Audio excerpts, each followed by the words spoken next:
Lynn's voice was husky. I love you. I'm sorry. I wanted to tell her to rest, to conserve her strength, but she was gone. A month ago, cancer took my wife of 22 years. Or rather, it took us. Me and the 3 children she'd given me. Jenny, our oldest daughter of 18, Matt, my only son of 15, and our baby girl, 13-year-old Paula. Lynn's death was hard on all of us, but Matt and Paula took it the hardest. In a way, I was well prepared for this grief. It was an old guest coming to darken my doorstep once again. My mother had died in a car accident when I was 7 years old, and my father had passed away from a stress-induced heart attack when I was in college. Lynn saw me one last time, and something she said to me eased my pain. It was a quote with no specific origin. Grief is love with nowhere to go. I've heard different versions of this quote, slight word changes or paraphrases, but this one was my favorite, the one Lynn told me, and the one I passed on to our children. It was an unwanted but desperately needed heirloom that she could no longer give them herself. It helped them cope, both the words themselves and the realization that the phrase was one I had learned from their mother. Matt found a particular comfort in it. Apparently it was close to one uttered on one of his superhero TV shows. Whatever it was, it worked. The kids, like me, went to a grief counselor. That helped too. But in the end, only time could heal the wound, if it could be healed at all. I tried my best to share their grief but not overdo it. It was hard, but the fact that I could at least try to do so was another gift from Lynn. My mother was the parent in my life who knew how to adequately deal with my emotions, and when she was gone, I was left with the stoic presence of my father. He loved me, but he had a hard time showing it. It was hard for him to show any emotion. He cried at my mother's funeral, but that was it. He didn't try to stop me from grieving, but he didn't guide me through it either. My emotional development was stunted as a child, and it wasn't until I met and fell in love with Lynn that I learned to express my feelings again. I was never as good at it as she was. There are some things you learn as a child, or not at all.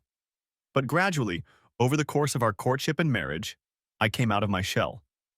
She helped me grieve for my father in a way that he never helped me grieve for my mother.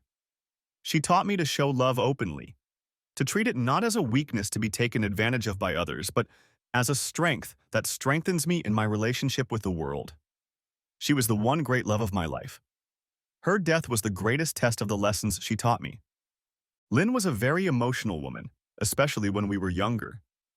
She came from a bohemian background. Her father was a writer and her mother was an artist. Before our children were born, she was undisciplined. She relied on me as the primary breadwinner and took over the day-to-day running of our lives. But by the time Paula was a year old, she had become as reliable and stable a partner as I could wish for, changing from her somewhat passive position to a new, active, and disciplined one. She could still fantasize sometimes, which I enjoyed, but she had become the kind of reliable and stable partner a father of 3 young children needs. Her foresight proved invaluable after her death. That's why we had large life insurance policies, even at our relatively young ages.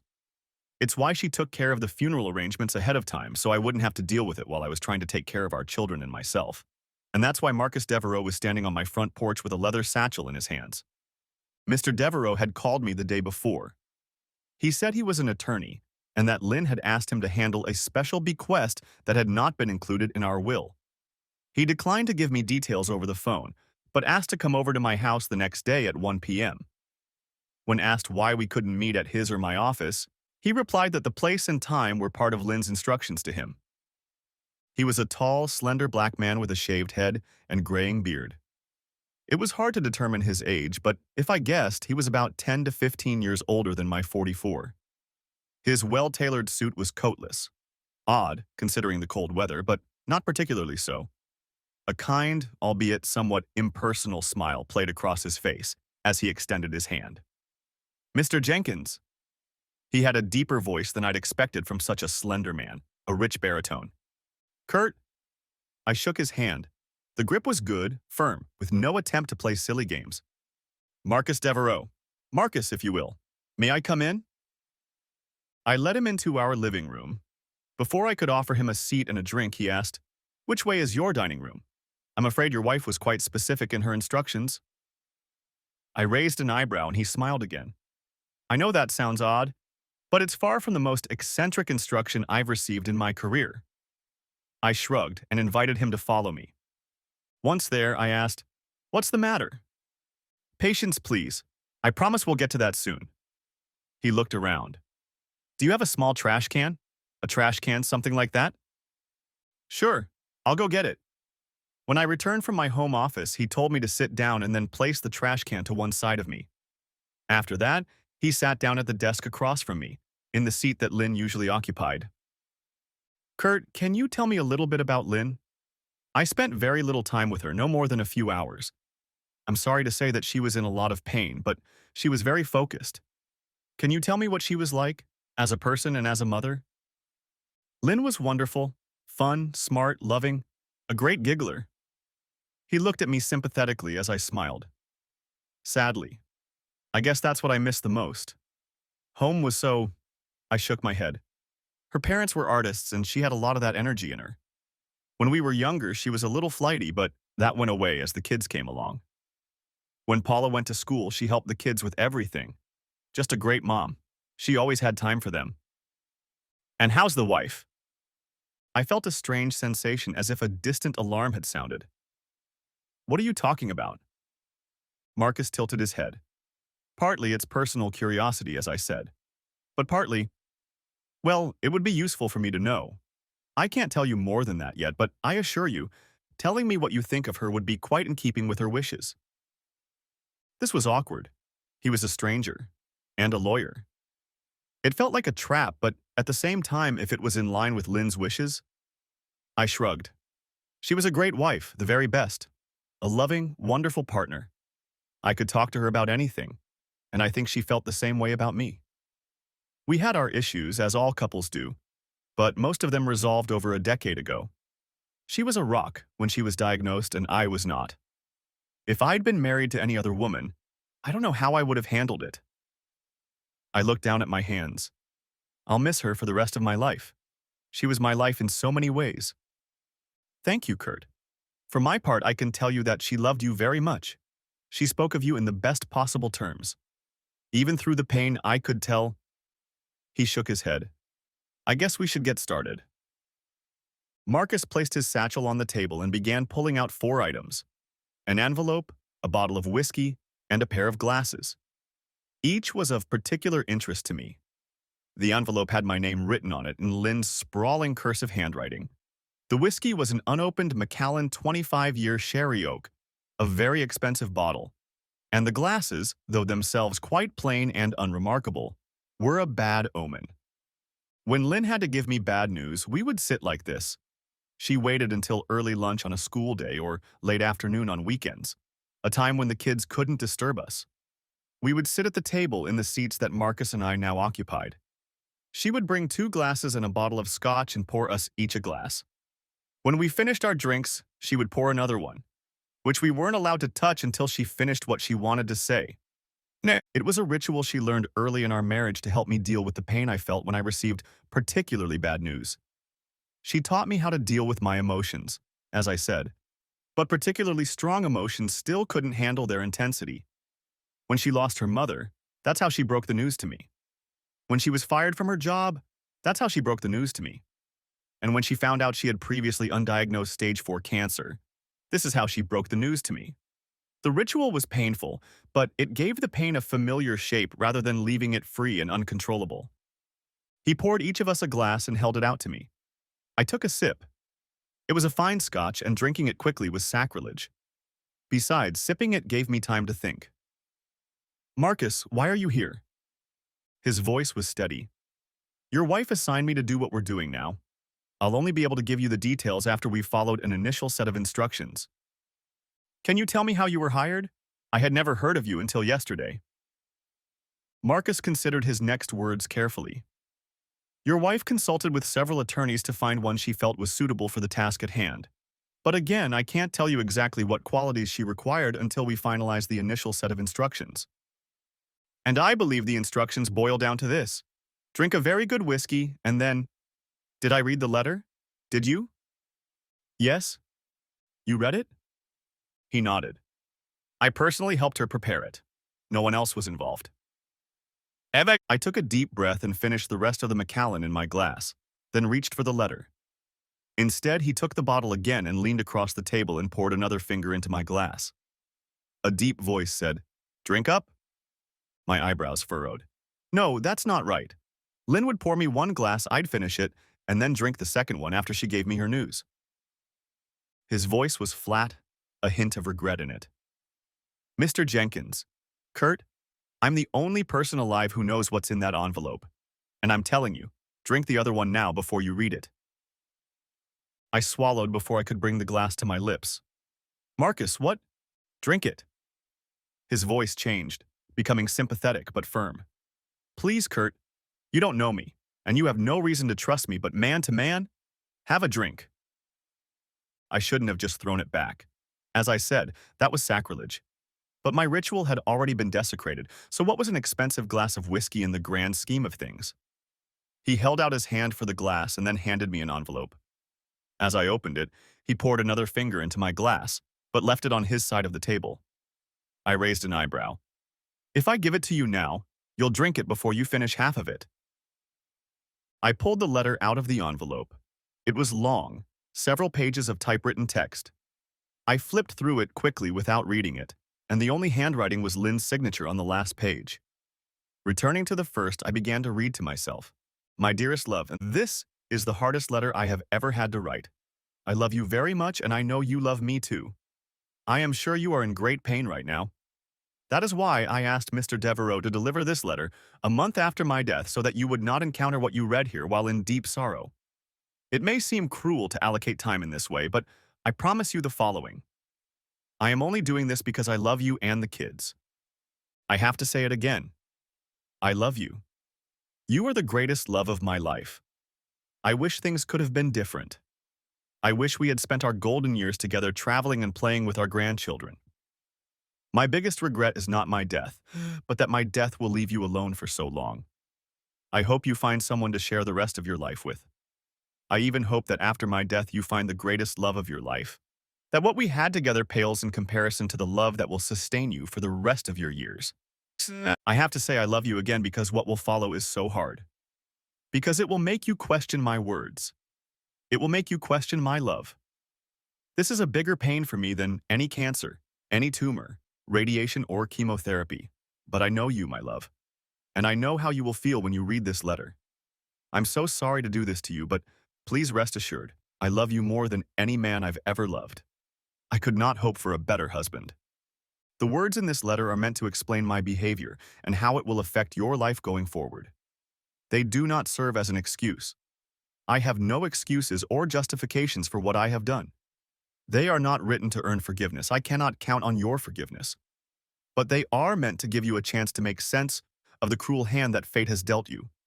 If I could lift that burden from you, I would do anything. But I can't. I can only tell you what I've done, and hope that someday you can recover from the damage the truth will do to you. Kurt, the simple truth is this.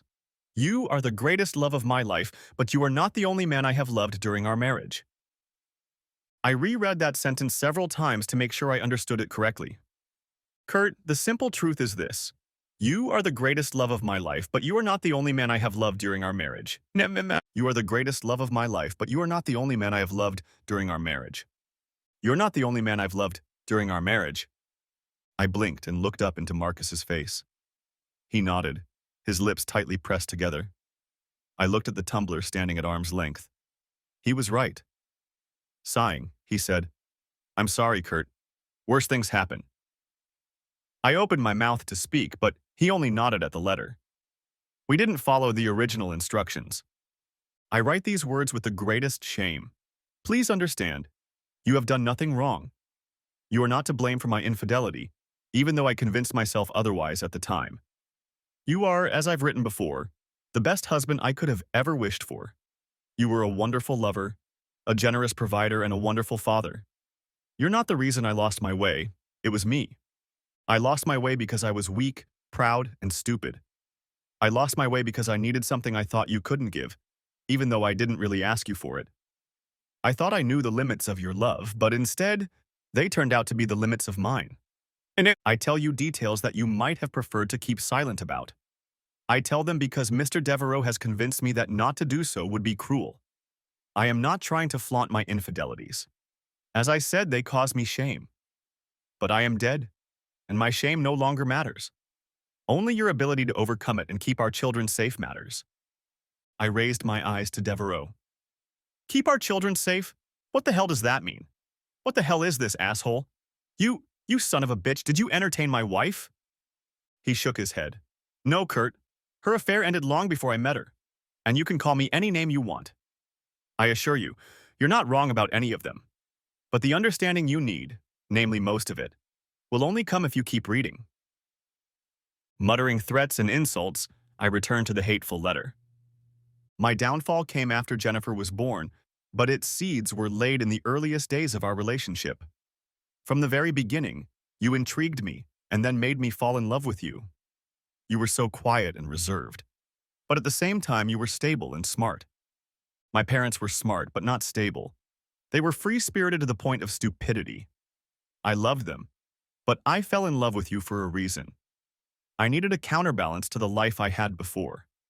I needed a man I felt safe with and cared for. I didn't expect you to love me.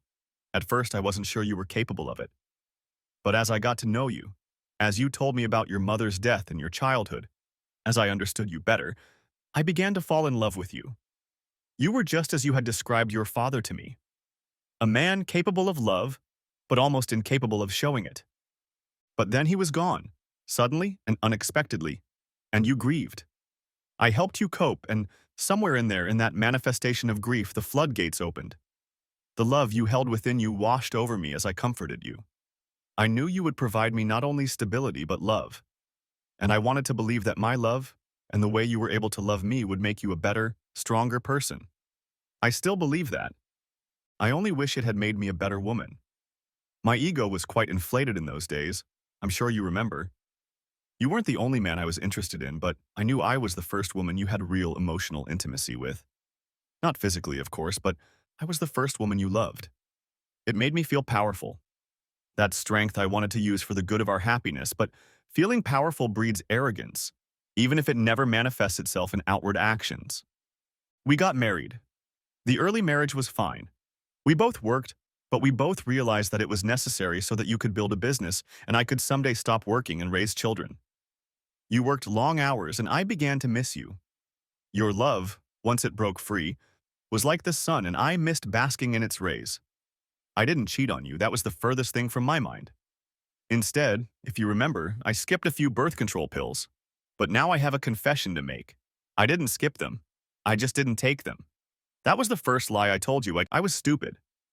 I thought that if we had a baby, you'd be around more often, not working to provide for our future. I thought that even if that wasn't the case, the love of a child could sustain me until you could shine for me again. I didn't think about the hardships that having a baby would bring, about how it would drain me. Sure, I was warned by our friends who had children of their own, but I didn't heed. You provided stability in my life, and surely that would have been enough. Even if it hadn't been, I was used to the fact that a beautiful woman with a sharp mind could sometimes shirk responsibility like dancing between raindrops. However, neither of those things saved me. Jennifer was a beautiful child. I don't regret giving birth to her in the slightest. But it quickly became clear how wrong I was. You provided stability, but it cost me a lot of time while I was recovering. When you were with us, your sunshine shone on our daughter, and I felt in the shadows. I know you didn't want that, and I should have expected it. It's not that you neglected me. You still showed me affection when it was just the two of us, but that time was limited. And then the second blow to our happiness happened. My mom died just before Jennifer turned 1 year old. I was inconsolable, as you may remember. We weren't close until the end. You never got along, and she didn't think a businessman was what I needed. But I still loved her, and the pain was almost overwhelming. You tried to comfort me, but her death didn't mean you miraculously had more time or energy to help me.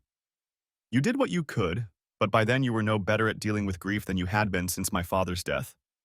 I was mostly on my own. I was getting worse because I was getting worse. I had a rain cloud hanging over me, and I couldn't get out from under it. Looking back, I wonder if I had postpartum depression. It might help explain my mood and behavior, but it still wouldn't excuse it. After my mother died, I became useless, and then I was fired. It didn't happen when you thought it would. That was the second lie. When Jennifer's daycare was paid for almost a month, I tried to come to my senses. I visited museums and galleries, trying to reconnect with the memory of my mother and the young, beautiful woman I used to be, the one who could dance between raindrops. And that's where I met Jeremy. Jeremy? Who the hell was Jeremy? I racked my brain, trying to remember if I'd ever met this man, if I'd ever heard his name. I couldn't remember anything. He was a little older than us, only a year or two older. He was a handsome man, but that wasn't what attracted me to him. He looked at the same works of art as I did, as if he was looking for something at the same time and in the same places. We visited 3 different galleries with him before he introduced himself. He was an artist, like my mother, and he was lost, like me. Jeremy was the last scion of a wealthy family, the black sheep, until he was left alone.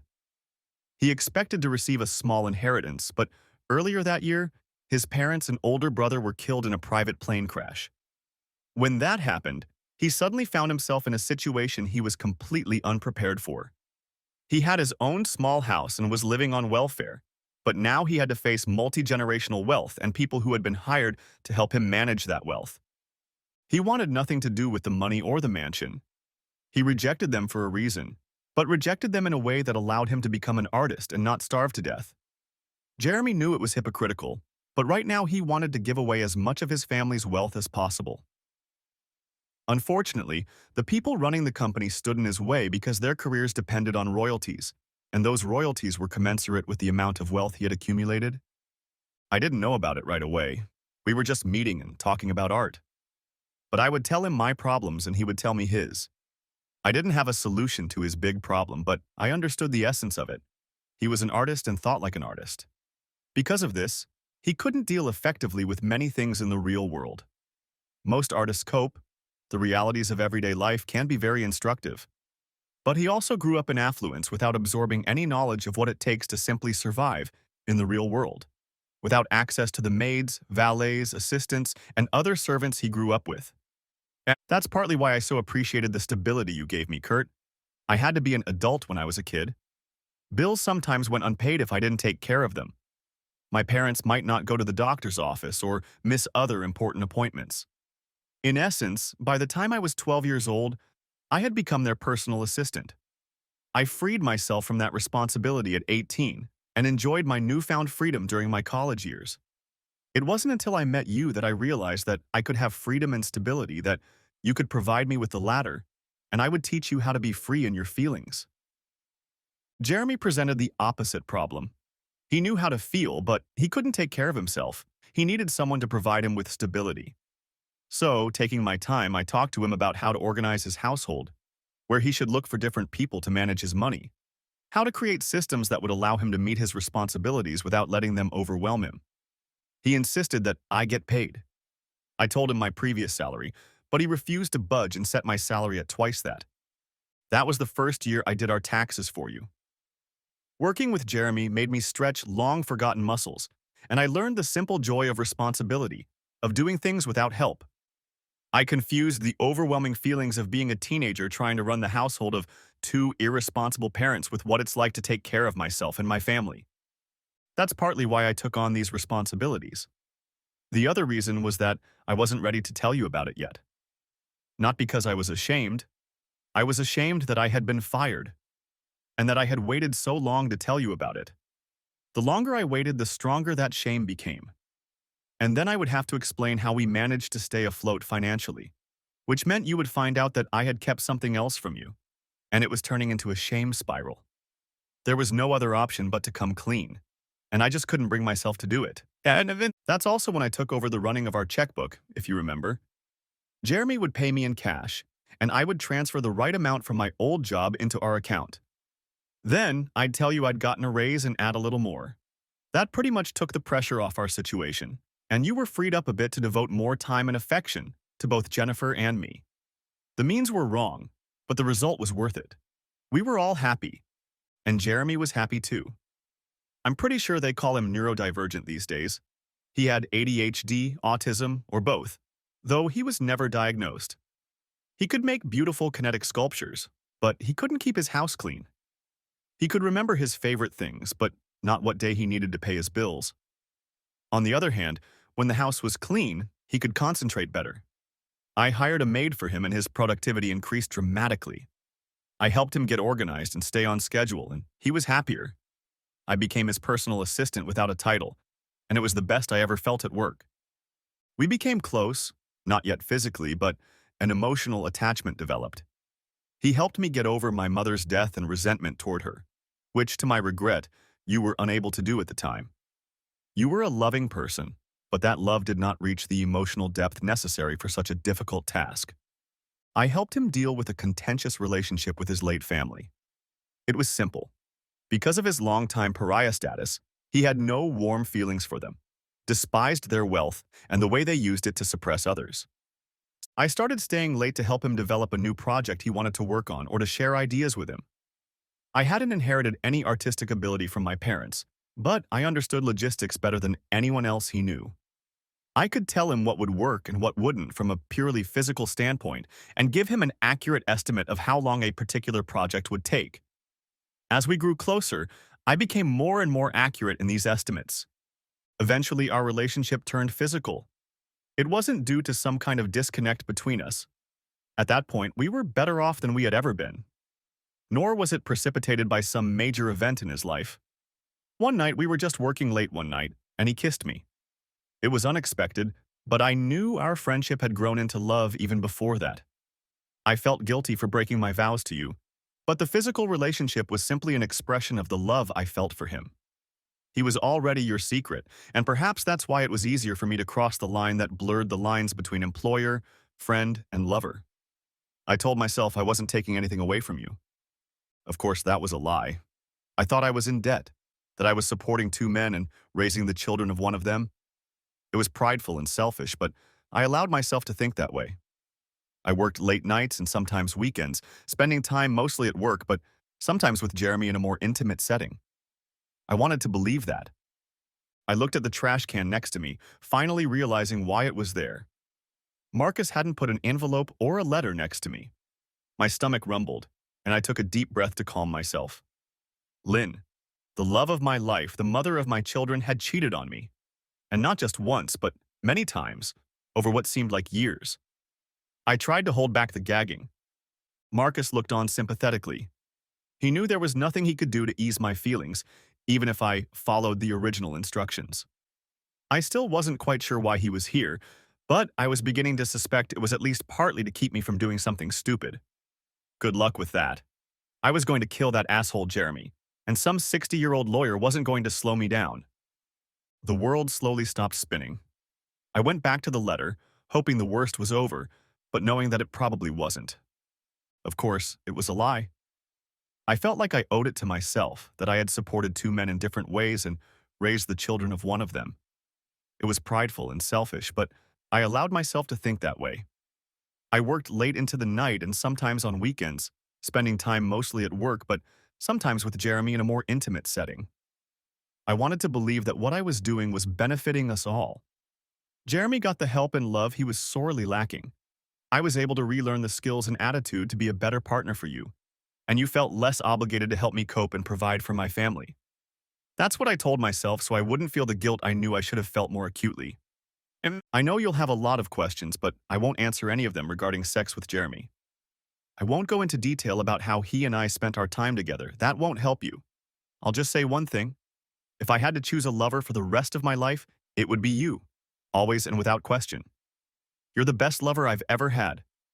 What I had with Jeremy was just a way for me to feel close to each other. For the next 5 years. Oh my God, 5 years, 5! I stood up uncertainly. What? Why did you? I began to rage. I loved her. Why did you? I wanted to grab that insolent asshole by the lapels and shake him until his head fell off. I felt nauseous, but I wasn't about to give this sadistic asshole the pleasure of throwing up in the goddamn trash can. He started to get up, but my glance told him that was a bad idea. Staggering, I made my way to the adjoining guest bathroom and emptied my stomach into the toilet, then flushed my lunch and a couple $100 worth of whiskey down the drain. Tears streamed down my face, both from vomiting and from having my heart broken in a new and horrible way. I thought I had no tears left after the last month. I was wrong. After washing my face and rinsing my mouth for 10 minutes, I took a deep breath and turned back to my tormentor. He was still sitting in the same spot with a disgruntled expression on his face. I stood behind the chair, resting my hands on the top of the backrest. Why? He opened his mouth to speak, but I interrupted him. If you say one word about your instructions, I'll call 911. I could almost hear him gritting his teeth. Kurt, this is far from the first time I've been threatened, but… He looked to one side. This may be the first time I feel it's justified. I want to answer your questions, believe me, but I can't yet.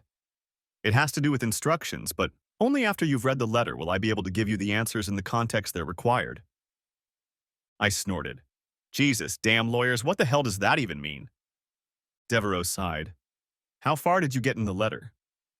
Well, I just found out my wife has been having fun with some rich asshole artist for 5 years, so how far is that?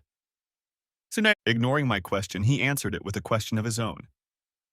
If I asked you how well your wife knew Jeremy before you read this letter, what would you say? My fingers tensed on the back of my chair. He looked at me with sympathy, but perhaps also with some superiority, and then he said, I'm not your enemy, Kurt. I understand why you feel that way.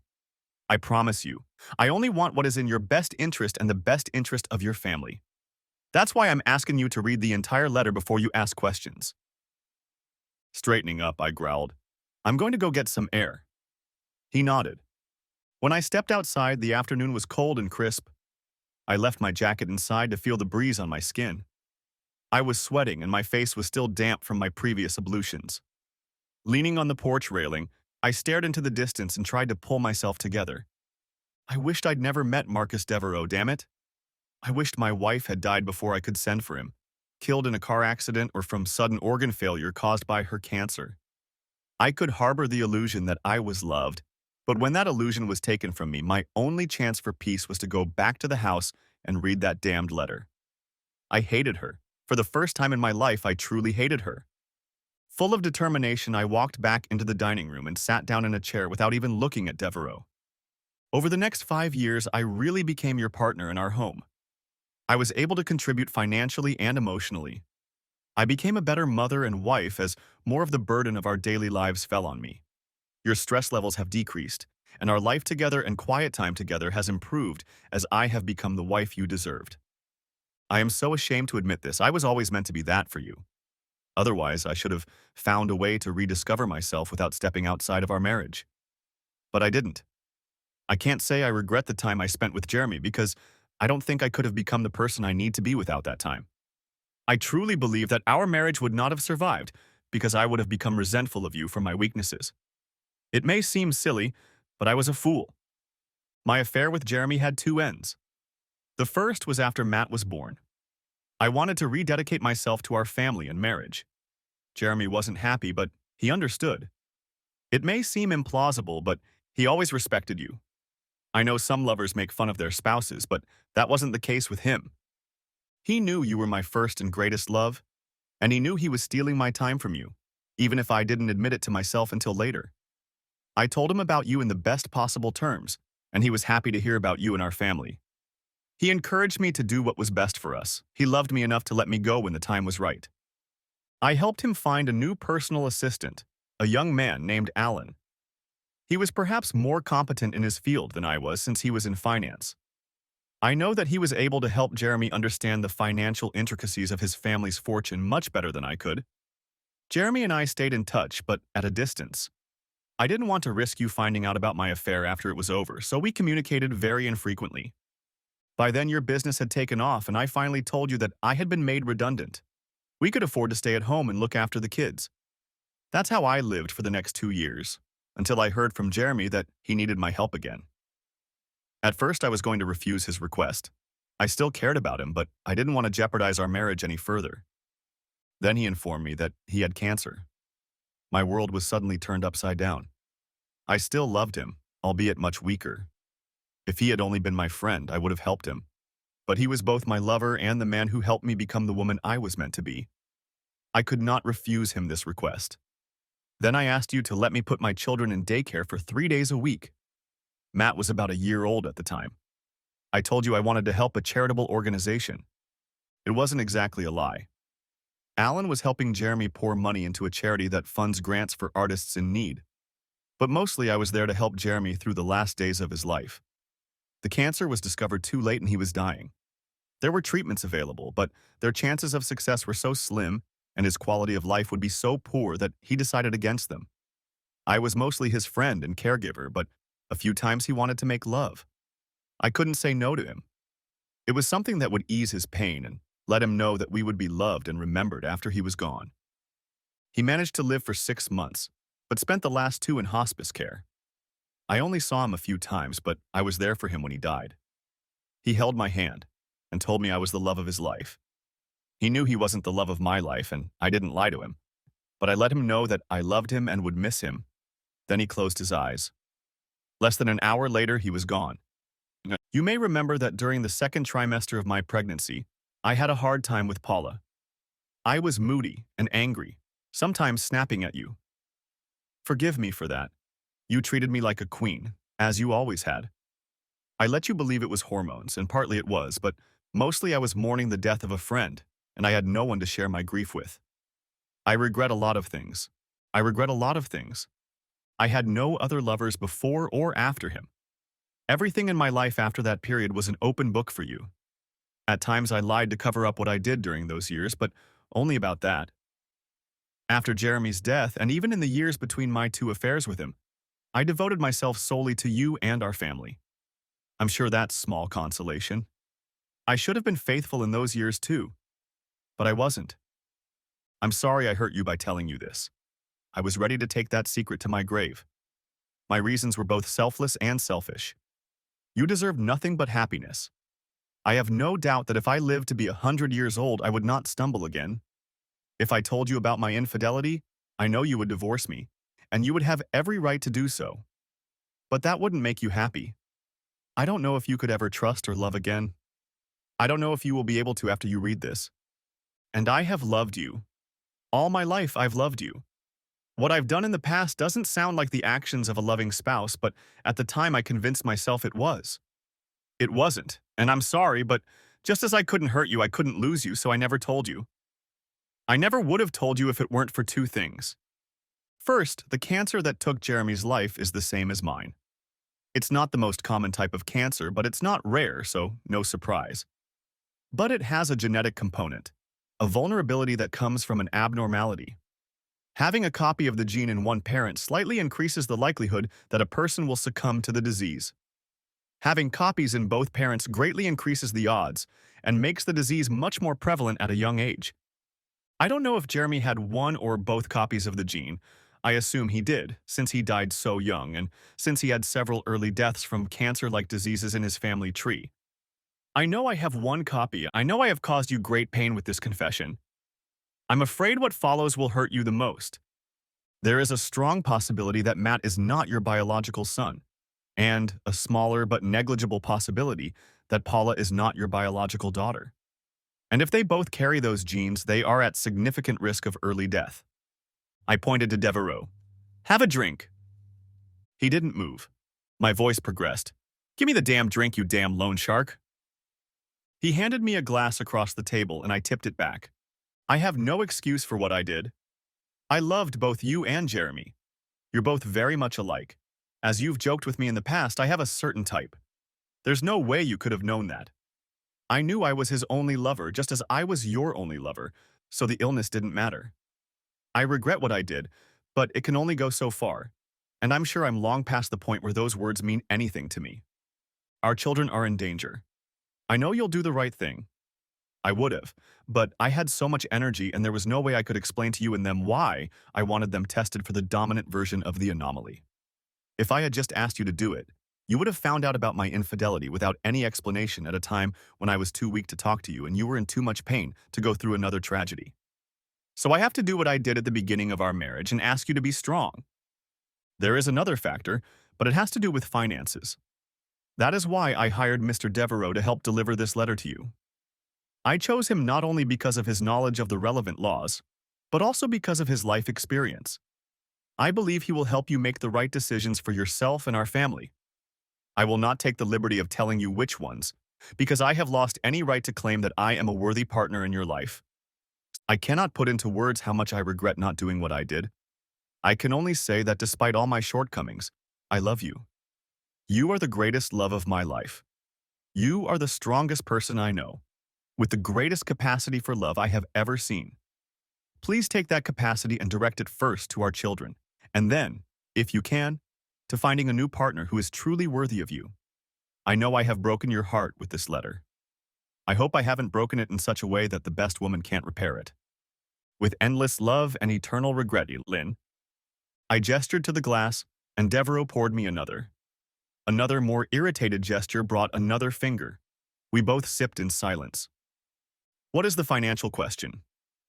It was a question phrased as a statement, boring and devoid of meaning. After Mr. Stein's death, Jeremy donated most of his fortune, but deposited a significant amount in an offshore account. He handed me a piece of paper across the table. It had a lot of zeros on it. Lynn was given access to this account, but she never withdrew any money.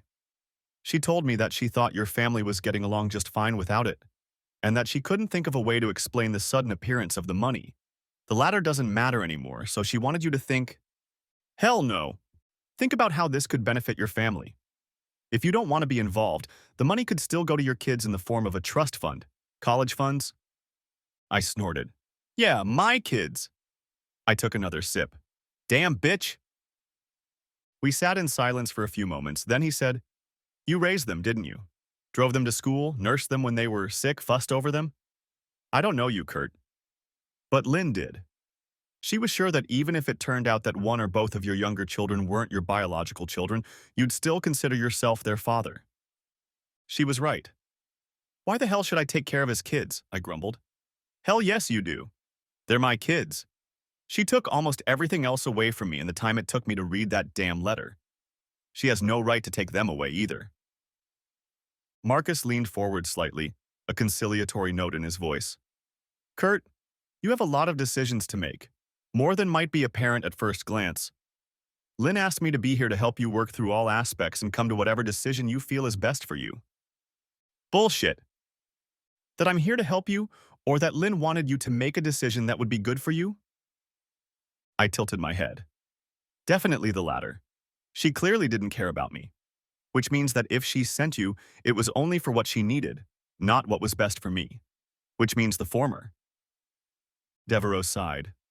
She did love you. You don't know me. I realize that. But I asked you some questions before you read the letter. What did you answer when I asked what kind of wife she was? A great wife, the best, Yeah, until I found out she'd been having fun with another guy for half a decade. Jesus, what do you want me to say? Oh, that was 12 years ago. That's all water under the bridge. Or maybe, well, I don't want to speak ill of the dead. Screw it. Lynn can... I paused, trying to find the words. Let her burn in hell. I don't care. There was that annoyingly flat voice again. I understand. No, you don't understand, asshole. My wife cheated on me. She did it for 5 years. And you're sitting here like a statue from Easter Island in a 3-piece suit because you're paid to appease me. And I'm not going to be pacified. Devereaux nodded slowly. You asked why your wife hired me, and I said I couldn't divulge my qualifications until you read the letter. Your wife wanted someone with specific legal experience. That was the easiest option. In fact, I could have named a dozen more qualified lawyers than me, if it came to that. But then she wanted to know more personal things, the reason she revealed only to me, though I think 1 or 2 people she'd talked to before me could have put it together if they'd tried. She needed someone who could be fair and impartial. I was already working as a temporary judge. It's a task that gives lawyers a chance to see if they want to go all the way before fully taking on a case. I decided it wasn't for me. She needed someone who had personally dealt with infidelity, someone whose life had been directly affected by it. I looked at his left hand. The ring wasn't there. He nodded. I'm a match too. And finally, Lynn needed someone who would zealously advocate for her client. It's not hard, it's part of the job. But she walked me through several scenarios, especially related to family law, and asked me which side I preferred to advocate. Collectively, they make up the bulk of your situation. I snorted derisively. So because you answered her questions correctly, because you said you'd side with her, you got the job? That's a hell of a dishonest way to act. No, I sided with my husband. She needed someone on your side to make sure you got the best advice for your situation. After listening to her whole story, I told her there were things I would advocate for that she might not like, and her answer was simply, "What's best for Kurt and my kids?" I wondered. He was a lawyer. That made him suspicious from the start. He had been hired by my wife. Technically, the client was her, not me. He could be lying for her or for himself. There were a lot of zeros in that piece of paper. But Lynn was right. I didn't need the money. I didn't even want it, it seemed to me at the time. He made another remark, seeing me weighing my options. There is one more thing to consider. Until 10 minutes ago, I was the only person alive who knew what was in the envelope. If you want other counselors, you're going to have to widen that circle. And you know what they say about a secret. 3 can keep it if 2 are dead. Yes. I frowned. Great. You're here. Let's talk.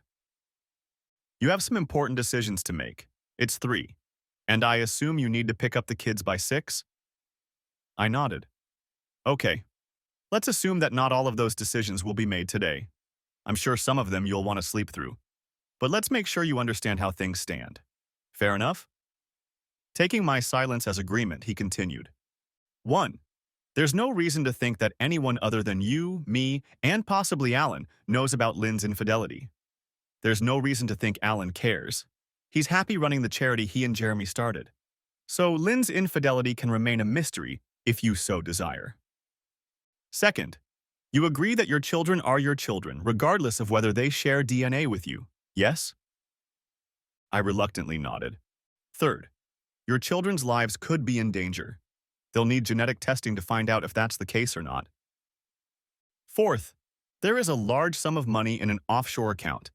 I can provide it to you in various ways if you wish, all perfectly legal and clean, without revealing how you got it. You'll have to pay taxes on it, but... He shrugged his shoulders. 5. Lynn and Jeremy are dead. Jeremy no longer has an inheritance. He gave away all his money to charities and friends. Even if he did, it's been over a decade since Lynn cheated him, and there's almost no proof. I took a sip of whiskey. I guess there is. Then let's put the money aside for the time being. It's been sitting in an offshore account for 12 years. It can wait a few more weeks. The more pressing issue is your children. But to help you decide what you want to do with them, I have to ask you to be honest about some things that will cause you to have very strong emotional reactions right now. Snorting and taking another sip, I said, "Gee, you think?" I shook my head. Struggling wasn't going to help, even if it seemed natural at the moment. Fine, ask. Those questions I asked about Lynn before, about what she was like as a person, a wife and a mother. He held up a hand.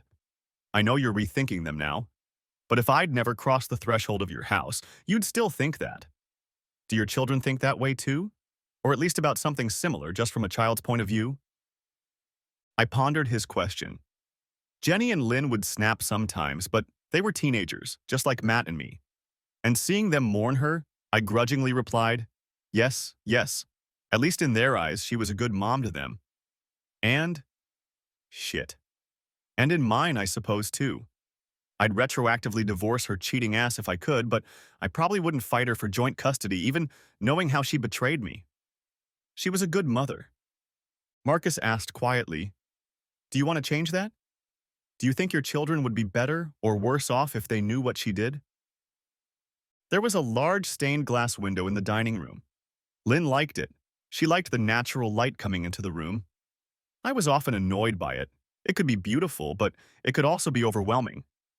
The afternoon sun only illuminated part of the room. Marcus was in the shade. I felt like I was being interrogated and there were no right answers to any of the questions. I don't know. He squeezed his fingers. And I think you do. If the kids find out, what will it do to them? Will they hate her? What will it do to them? What will it do to you? Right now, it's just the two of us who know this secret. And do you have any gain from it becoming known that your wife has been cheating on you for years? I felt my temperature rising. That's not right. She shouldn't get away with it.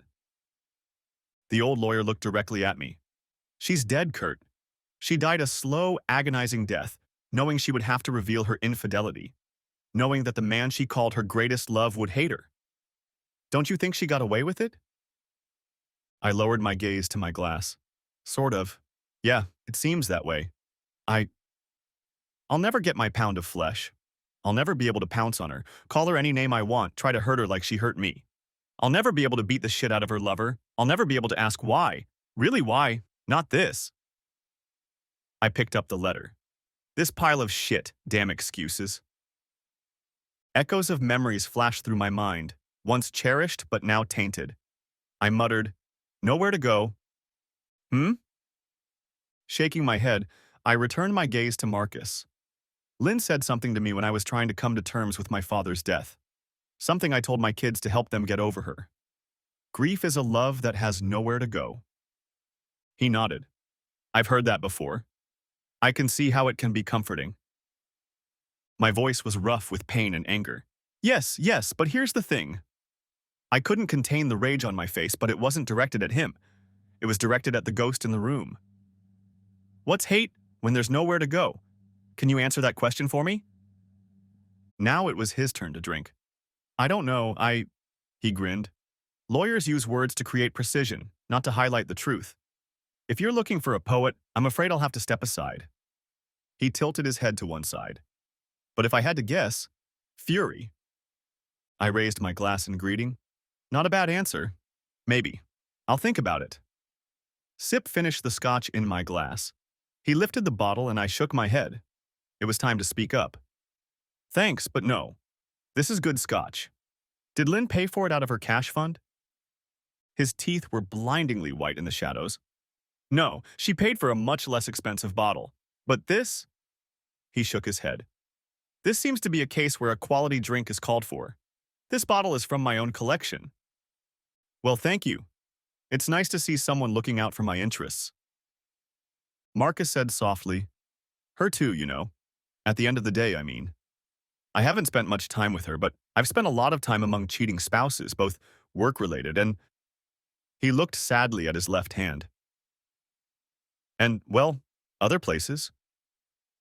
He smiled at me again, this time sadly, and there was real emotion in his voice and face.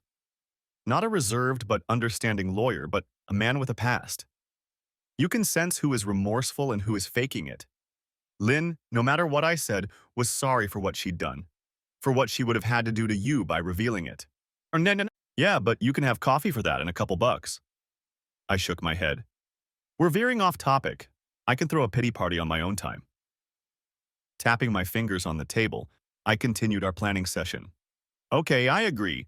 There's no point in telling the kids their mom was a cheating whore, but I still need to get them tested. I can arrange that for you. Concierge doctor, very confidential. HIPAA would be the least restrictive agreement imposed on him.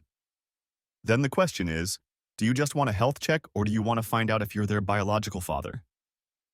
Hell, I don't know. I stood up and looked out the window. If I find out that one of them is so vulnerable that both parents must have the gene, that would tell me all I need to know, wouldn't it? No, unfortunately. Your wife only has it as a recessive trait. We don't know and only suspect that in Jeremy it was dominant. We don't know if you have it recessive or dominant. To find out, you'll have to undergo a medical examination as well. You shouldn't refuse, but even that won't give you a definite answer. It was quiet outside. That's what happens in the suburbs on a school day after lunch. I remembered my kids playing on the swing that hung from the tree in our yard. Now it was gone, and the kids were trying to climb on it all together. I smiled at that memory. Just thinking about it made me want to cry. I'm not sure I want him. Marcus sighed behind me in the semi-darkness. I understand. At the end of the day, it's your decision. But I think you need to know. I turned slightly to look at him. Why? I don't know you very well, Kurt. This conversation, some information from Lynn. I don't know if you're the type of person who can accept that the knowledge is there, but it's inaccessible. As for me, well, curiosity would kill me.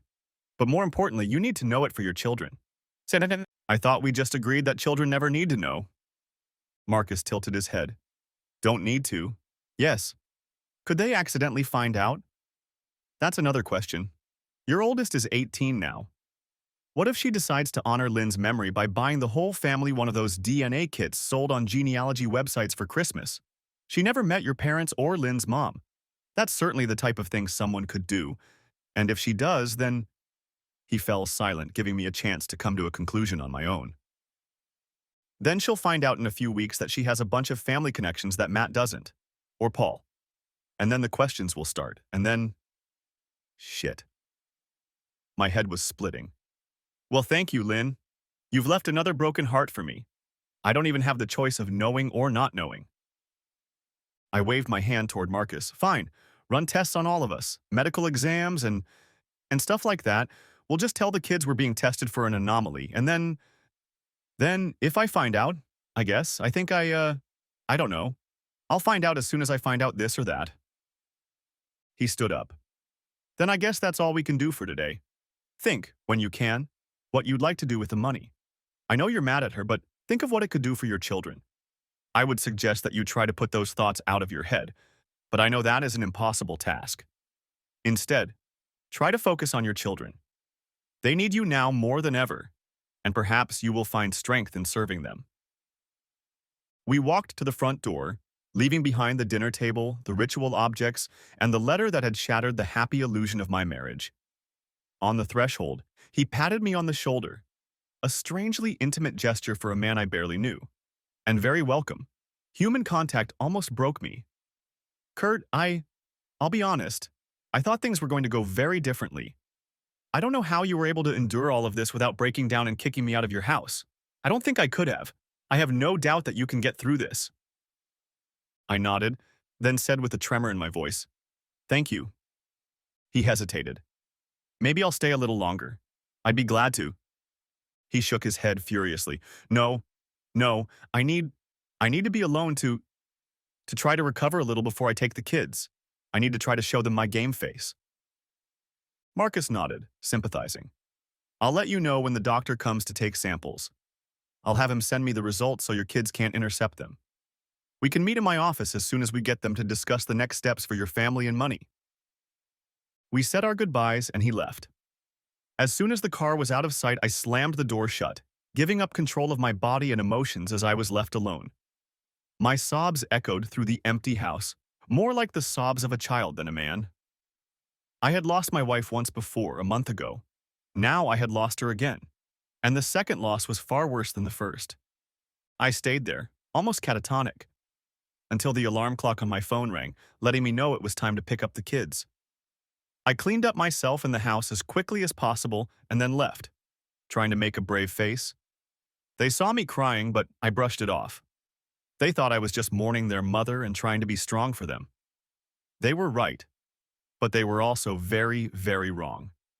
That week, my mask came off several times. There was venom in my voice as I talked about their mother from time to time. Jenny caught me looking at Lynn's wedding picture with hatred. I think of all the kids, she suspected that I was mourning more than just her mother's death, but she accepted it.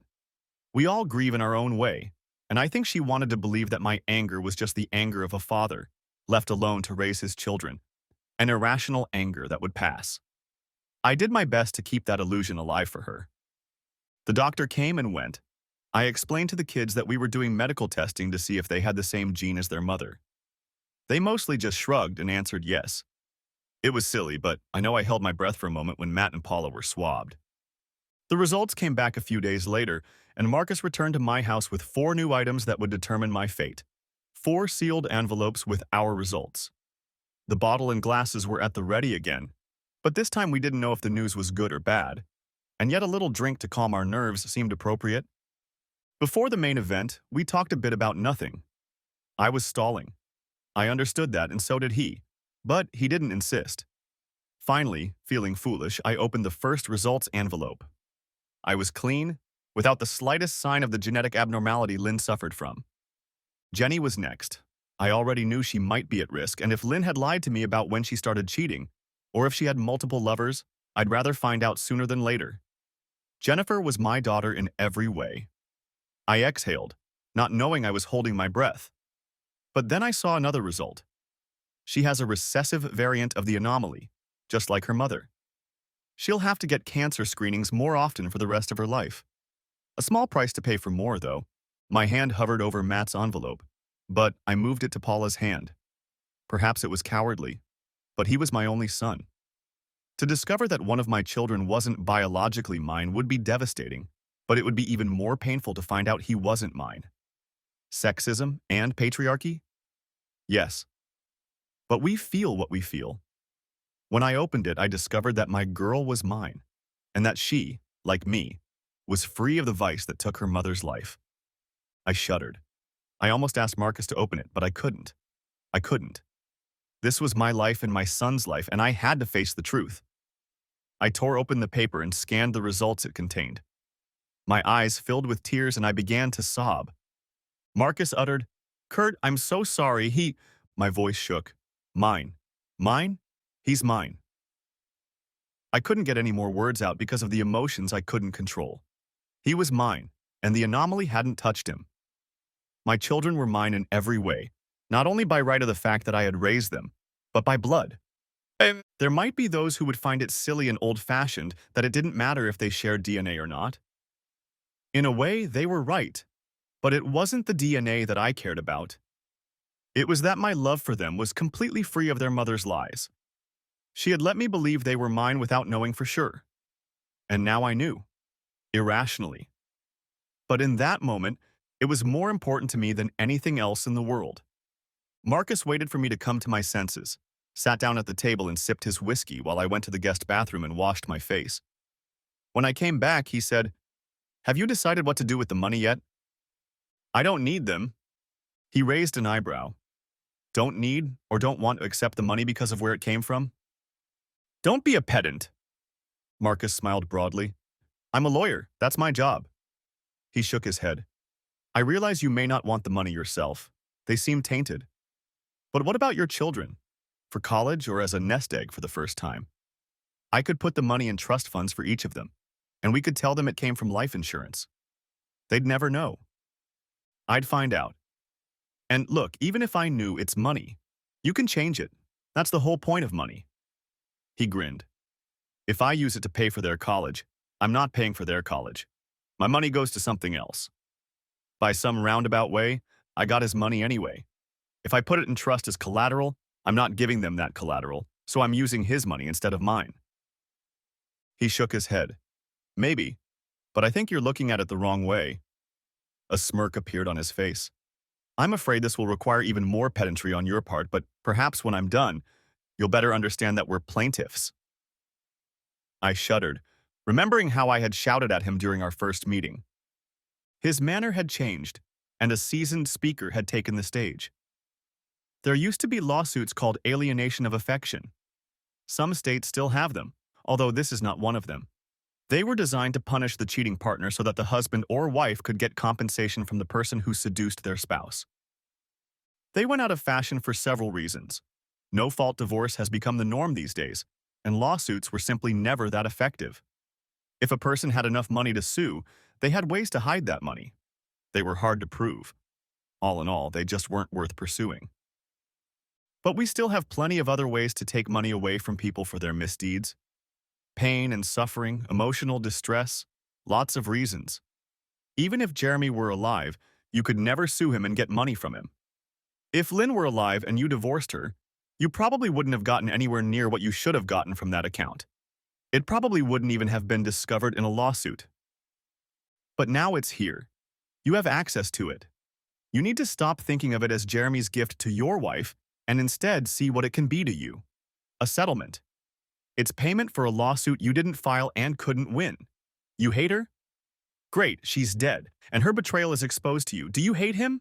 Great, he's dead. He really was the last of his kind, and you can take his money and do whatever you want with it, up to and including living the idle, rich lifestyle he hated. They hurt you, both of them, with their selfishness and deceit, with their cowardly, posthumous confession to Lynn that prevented you from taking your anger out on her. I agree with you on everything. But here's where we disagree. Money, as you say, is fungible. They're out there. They will go to charity, or they will lie around and accumulate interest, or they will eventually be stolen by some very smart kid in Eastern Europe with a laptop and a dream. Or they could give you and your children a better life. I growled. I'll know where they came from. Good. Then every time you use it, you can imagine you're pissing on their graves. They were selfish. You're allowed to be selfish too. Your wife has put so much on your shoulders that no husband should have to face. Her infidelity, the fear that you've become a cuckold, the fear that your children might die before their time, the need to hide what she did from your children. All of it. He shook his head. I liked Lynn while I knew her. I believe she was sorry for what she did. But sometimes regret isn't enough. She hurt you. Both of you. Don't hurt yourself more by hurting two dead people. Take the money, Kurt. Give some of it to your kids. Tell them it's your investment. Take the money out of your company or invest it in your company, if that's your preference. But leave it on the table? No. It may seem principled, but it's not. You're not taking a bribe. You're getting your benefit.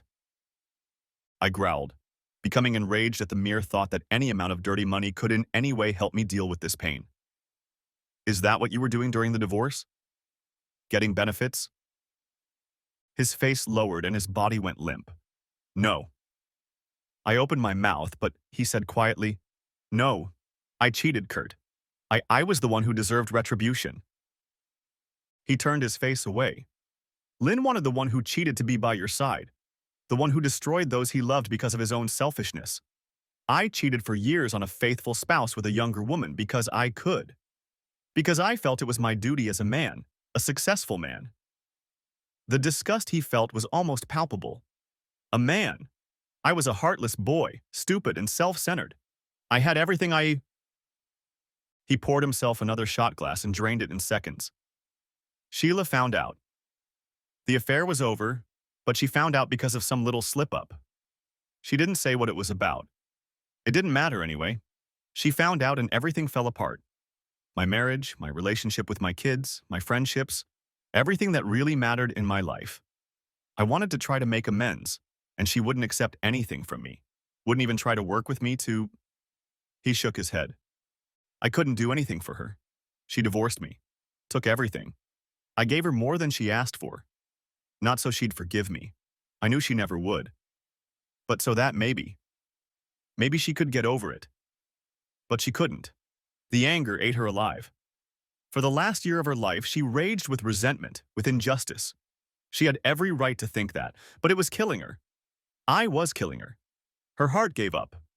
I killed the love of my life with my selfishness. He stared into the empty glass. My children. It's been 10 years and they're just now starting to talk to me again. I'm very grateful to them for letting me into their lives at all. I just met my 5-year-old grandson last month. I miss him so much. Marcus shook his head again, trying to clear it. The lawyer's mask was back in place, but it hung precariously, unable to completely hide the pain.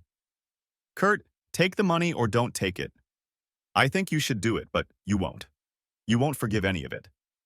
No court in the world would require a plaintiff to forgive an abuser as a condition of sentencing. But even if you don't take the money, you have to find a way not to feel hate. After all, he looked at me, eyes moist. I've been thinking a lot about what you asked me last week. What is it about hate that you can't get rid of? I thought it was rage, but it's just a point on a path, like the 5 stages of grief. When hate reaches the end of that path, when it really has nowhere to go, it ends in death. Hatred that has nowhere to go is death. It will kill you. Maybe not your body, but... He snorted, and his voice cracked. Like my poor Sheila. But it will kill your soul. Turn you into a man who can only measure the time until his demise, whether alone or with others. He raised his eyes to the ceiling. It killed my Sheila. Now it's killing me. The hate. I hate myself. Lynn hated herself at the end, too. I envied her. Envied that she'd soon stop living with it. Because I never could get rid of it. For 10 years, I couldn't. But finally, my little grandson, I can feel the self-loathing starting to fade. Just a little bit. I can only pray to God that it happens fast enough to save me. His face turned toward me again, tears streaming down it. Don't be me, Kurt. Or Sheila. Find a way to let go of the hate. Epilogue 10 years later. Hey, Lynn. I brushed some dirt off her headstone. It had been a while since anyone had visited her. The kids had moved out of state, Jenny had married and had 2 kids, and Matt was expecting his firstborn. Paula? Paula was trying to find her place in the world. I had to believe she would eventually succeed. I put flowers on my ex-wife's grave, lilies, her favorite. I know I didn't visit her. I won't apologize, I don't owe you anything. Our ledger will never add up, but I needed to talk to you one last time. The cold air made me more attentive, but also uncomfortable. At 54, there were pains that hadn't been there 10 years ago, and the cold exacerbated some of them. But that didn't matter. It wouldn't take long. I hated you for a long time, but I loved you a little too. I still do. You were, for all your faults, a good mother. After your affair, you were even a good partner in your own way. The lie was... I sighed. Never mind. I tried to kill the love for you in me, tried to drown it in hate and anger, but I never managed to do it completely. And I probably never will. I looked up at the gray sky. It would be snowing again soon. I want to thank you for the last thing. Not for the money. Marcus finally convinced me that I owed you for what you went through. This wasn't some kind of gift. It wasn't even a bribe. It was compensation for what you did. No, it was for Marcus. You saved my life by choosing him. He convinced me to let go of my hatred for you. It took a long time, and like love, it still lives in my heart. But if it wasn't for him, I think your betrayal would have killed me. So thank you for your choice. He saved my life. I nodded to myself. I didn't have anything else to say. I walked a few rows down and a few more back, then sat on the floor and opened my leather briefcase. Hey, Marcus. Long time no see. Pulling out 2 glasses and a bottle of scotch, I poured each of us a glass and saluted with a marker. I'm sorry I didn't stop by sooner. I only learned of your passing from a mutual friend. I would have come to the service if we'd stayed in touch. His temples burned slightly. I'm very sorry too. I wish we could have stayed friends. You got me through the darkest time of my life, but hell, you're the one who figured it out. Being around you, I was constantly reminded of Lynn and what she did. I grinned. Another thing she screwed up in my life. I patted his marker. Thanks, Marcus. You were supposed to be my friend. I'm sorry it didn't happen. But you saved my life. I can never thank you enough for that. I spoke to your son, and I'm glad you were able to find your way back too. I finished my drink and left both glasses on the rock. Standing up, I opened the bottle and poured the contents onto his grave. It was an inadequate tribute to a great but flawed man I could never fully thank. Back in the car, I called home. Hey, honey. Yeah, I'm done. Do you want to go out tonight? I kind of want to celebrate. Celebrate what? Take your pick. I'm going out with the gorgeous lady I married. Yeah, okay. I love you, Deb. I'll be there soon. Thanks for watching. Hope you enjoyed. Subscribe to my channel and watch for the next video.